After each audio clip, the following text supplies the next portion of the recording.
Let's go. I got big dreams, I'ma do big things. Yeah, you see me on the big screen, looking so clean. I don't move slow, I move fast, right past anybody taking life for granted, yeah, that's too bad. I'd be grateful for everything that I have. You only got this life, you don't get it back. Make the most of it, become the best that I can. Everybody look at me, I got a plan. You gotta work hard, play hard, do it from the start, 'cause how you do anything is Kuncinya ada di pengaturan Yamaha. Fabio Quartararo berpotensi podium lagi. Fabio Quartararo diprediksi akan menghadapi tantangan besar pada MotoGP Prancis 2025 di sirkuit Le Mans karena sirkuit tersebut terkenal kurang cocok untuk Yamaha dalam 8 tahun terakhir. Setelah podium sensasional di IP Spanyol, aksi Quartararo kembali dinantikan pada akhir pekan ini, 9 hingga 11 Mei 2025. Balapan di kandang sendiri jelas menjadi keunggulan besar bagi El Diablo yang tengah menikmati masa kebangkitannya bersama M1 pabrikan Iwata. Pole position yang didapatkan Quartararo di Jerez telah menjadi bukti bahwa perlahan Yamaha memang telah bergerak ke arah yang tepat. Pencapaian tersebut juga turut mengundang decak kagum bagi mantan pembalap Prancis era 2000-an, Régis Lachoni. Podium ini menunjukkan kemajuan nyata dari motornya, di sirkuit yang selalu menguntungkan Fabio dan Yamahanya, kata Régis Lachoni, dikutip Bola Sport dari France Info. Sirkuit, Jerez, ini pendek, yang menguntungkan Yamaha, karena kecepatan tertinggi mereka lebih rendah dan secara keseluruhan memang agak kurang daripada yang lain, paparnya. Namun sekarang, di sirkuit Le Mans, Yamaha mungkin tidak akan menjalani sesi-sesi dengan mudah. Lachoni pun menyadari bahwa meski kemarin telah ada kemajuan yang terlihat pada tes MotoGP Jerez, pasti akan ada harga yang harus dibayar di baliknya. Ada akselerasi yang lebih besar, jadi secara otomatis, mereka akan mengalami sedikit masalah defisit mesin ini. Meskipun saya harap saya salah, ujar Lachoni. Hal yang sama juga diutarakan mantan Direktur Olahraga Yamaha, Christian Sarron.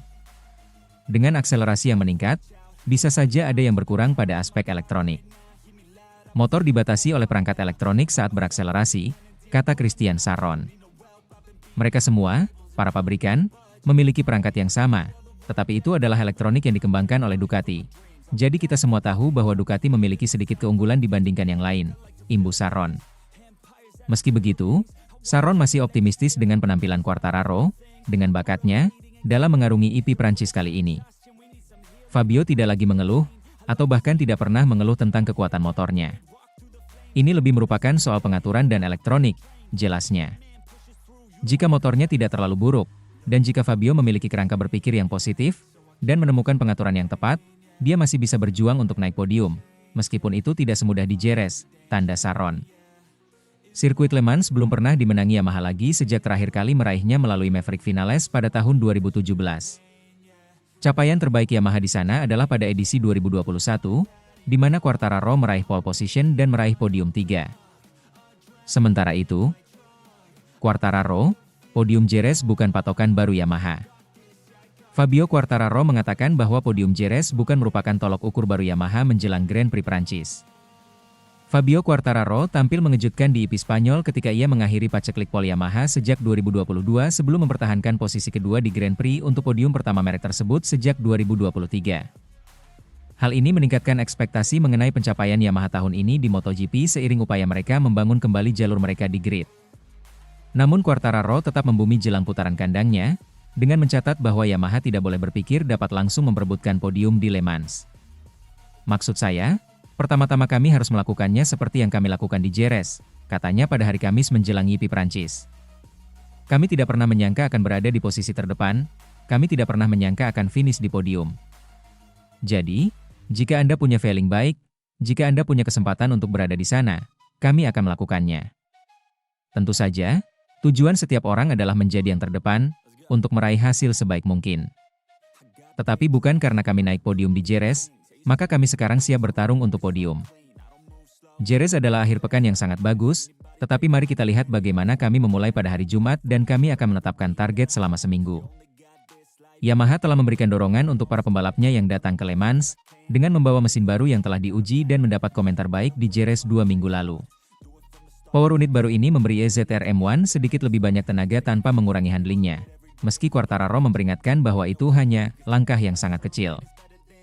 Pada dasarnya, sama saja, tetapi dengan sedikit peningkatan tenaga, yang merupakan salah satu hal yang sangat kami butuhkan, katanya tentang mesin baru tersebut. Sayangnya ini langkah yang sangat kecil. Tetapi selalu lebih baik untuk memiliki sisi positif ini karena pengendaliannya sama tetapi kami sedikit meningkatkan gigi kelima dan keenam. Jadi, ini adalah sesuatu yang akan membantu kami di lintasan panjang untuk tetap bersaing dengan pembalap lain di lintasan lurus.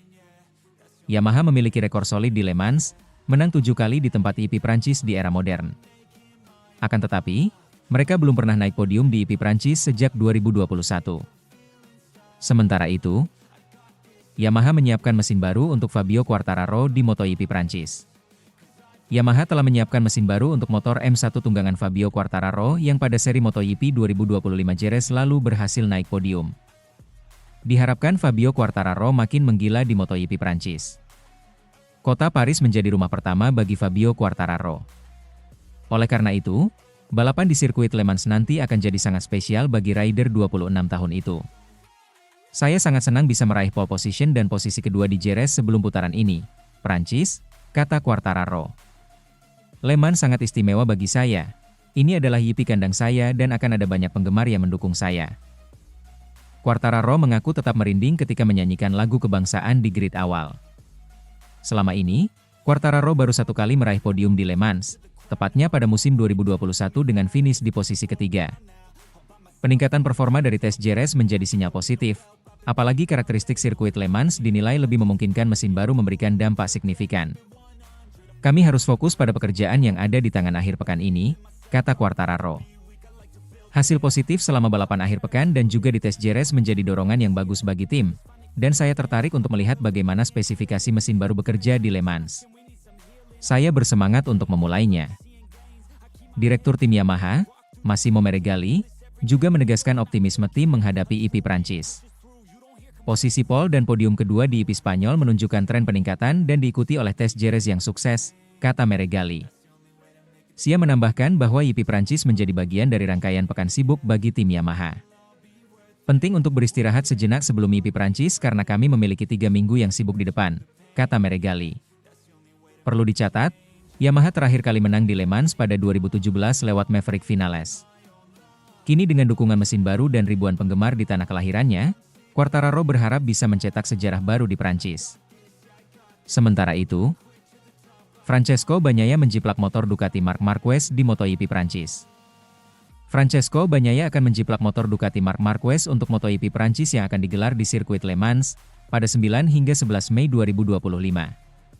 Ubahan kedua motor Desmosedici IP25 itu diterapkan setelah sesi uji coba di Jerez, Spanyol. Perubahan motor kedua pembalap Ducati Lenovo itu akan sama, terutama Francesco Bagnaia yang akan menyematkan beberapa komponen yang dirasakan Marc Marquez perlu diubah, salah satunya lengan ayun. Kami menghadirkan sesuatu yang akan kami gunakan di Le Mans. Itu adalah sesuatu yang sudah digunakan Marc. Saya melepasnya setelah uji coba di Thailand karena saya tidak merasakannya dengan jelas, ujar Pecco Bagnaia, dikutip Crash.net. Seperti diketahui tes di Jerez, Spanyol dilakukan 1 hari setelah balapan utama selesai, tepatnya pada 28 April 2025.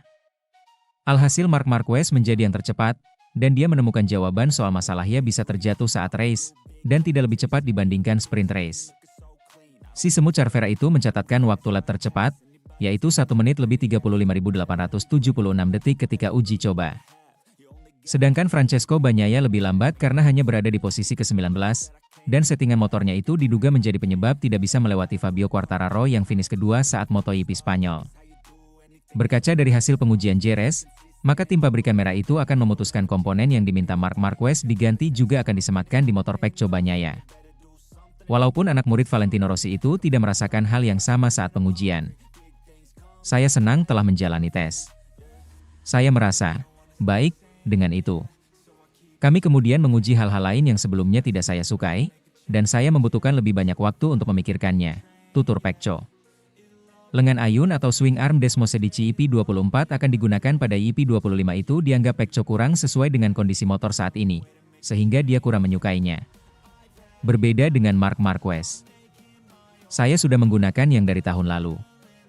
Marc menggunakan yang lain. Saya sudah mencobanya.